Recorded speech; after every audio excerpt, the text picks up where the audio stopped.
There were some figures that were not produced for the Droids cartoon series. I had a book. I don't think it's this one right here.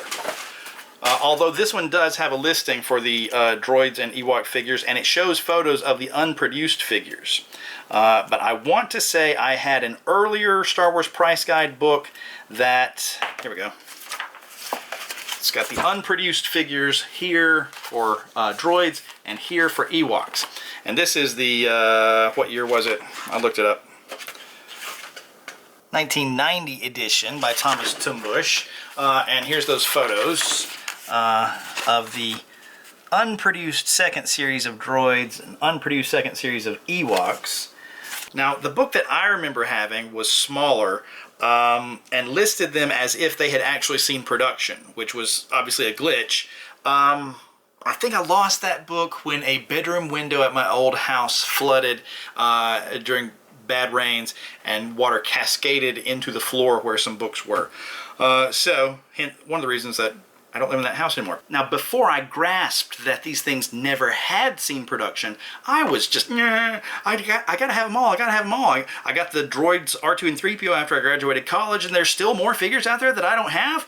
So, from a guy named Ryan Shaw in Georgia, I picked up these reproductions. Now, two of these are Vlix in different paint schemes, and then this guy in the middle is Kleb Zelok, if I've got his name correct. And Kleb is just molded in three pieces. His arms are separate from his torso. The legs don't actually move.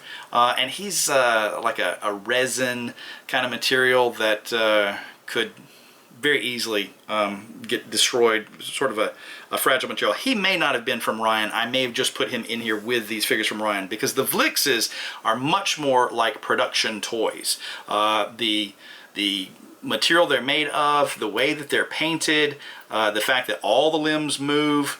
So yeah, these are just a much better device. This one, I'm not sure why the color scheme is so different, but I have shown these, posed these with size from and TIG from before, just sort of to scratch that itch.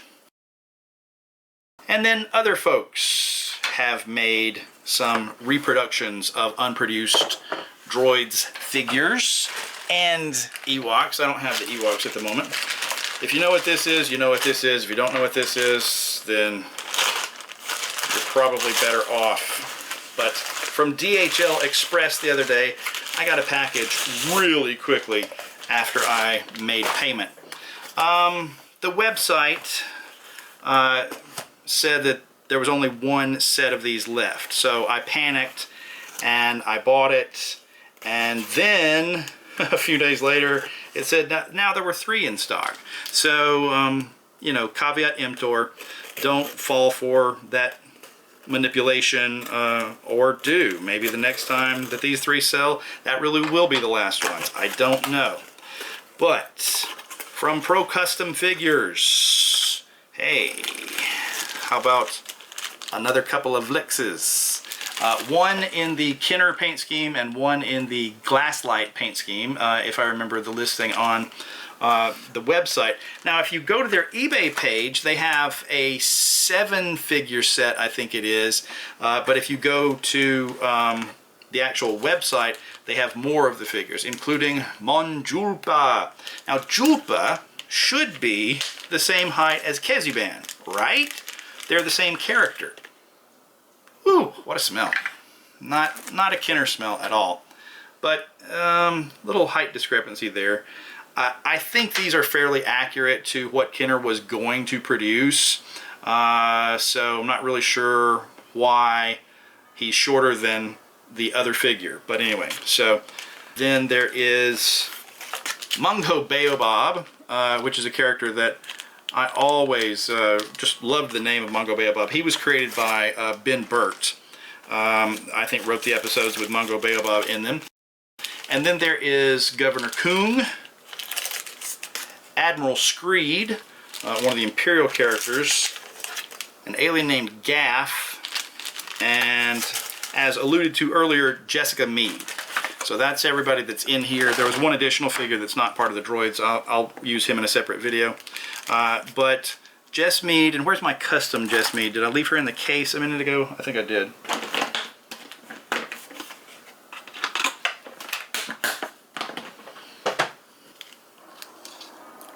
an incredible smell you've discovered. So yeah, slightly smaller than the core figure that I use, but you can see why I saw a flat top hairdo and said, yeah, I can make that work. And I'm pretty sure that body is simply remolded from Wilma Deering, from Buck Rogers. So yeah, or possibly Buck himself. So, got those figures. Boy, this gaff looks pretty cool. I know that there are people that own the original prototypes of these, and these are not made from those, because those guys never ever, you know, think about letting stuff like that out of their hands to have molds made of it. So I'm not exactly sure what all methods were used to reproduce these so faithfully to the Kenner photography, but I thought they looked off. And then I really started studying some photos of the unproduced figures and going, wow, those reproductions look more like the unproduced figures than what I realized.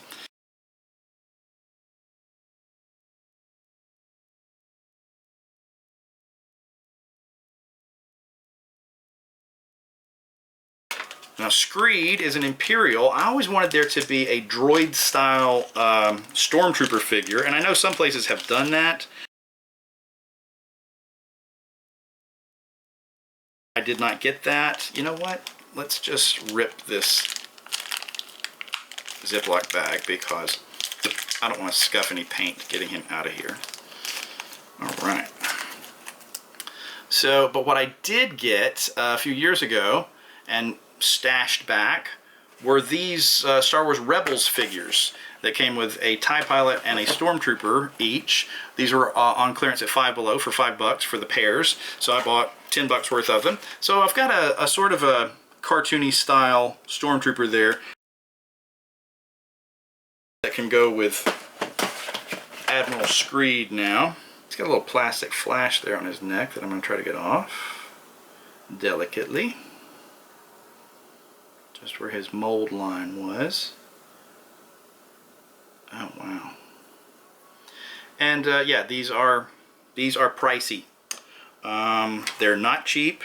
I did not get them as like a free thing so that I could shoot a video about them. I paid for them with some money that I had stashed.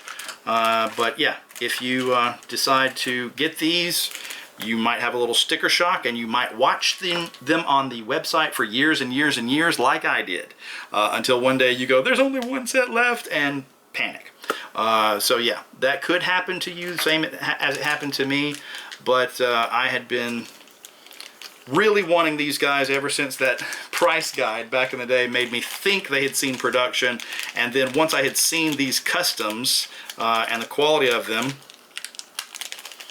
I said, you know what, I want those someday. And when you get to the age that I am now, you realize someday might not come as quickly as you think it will. Sometimes years and years go by and you go, wow, that's still not happened for me yet. Alright, let's get this Kleb out of here and check him out. Trying to remember which weapons go with which figures. I thought he had a glitch on his belly. He doesn't, but he does have a glitch on his face, unfortunately. Well, that's disappointing. Oh well, where's the one that Ryan made? I'll look at it, compare.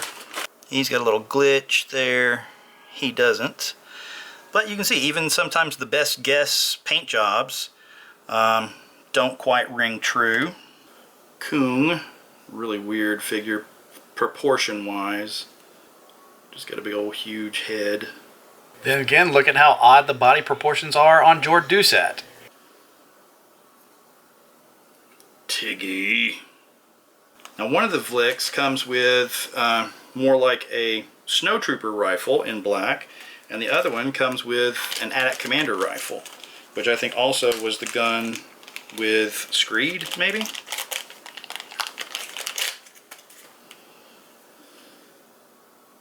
So, a custom white witch that still needs to be painted because it's a gray witch right now.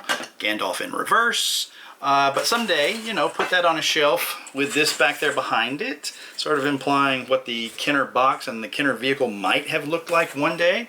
And then, You got your Series 1 Droids figures, you got your Series 2 Droids figures, a couple of Vlixes here to put with Size from and Tig from. You got Mon Julpa that can display with Keziban and Uncle Gundy and Jan Tosh. And then you've got characters like Kleb Zelok, Governor Kung, Mungo Baobab, Gaff, Admiral Screed, Jessica Meade. Hey, that rhymed.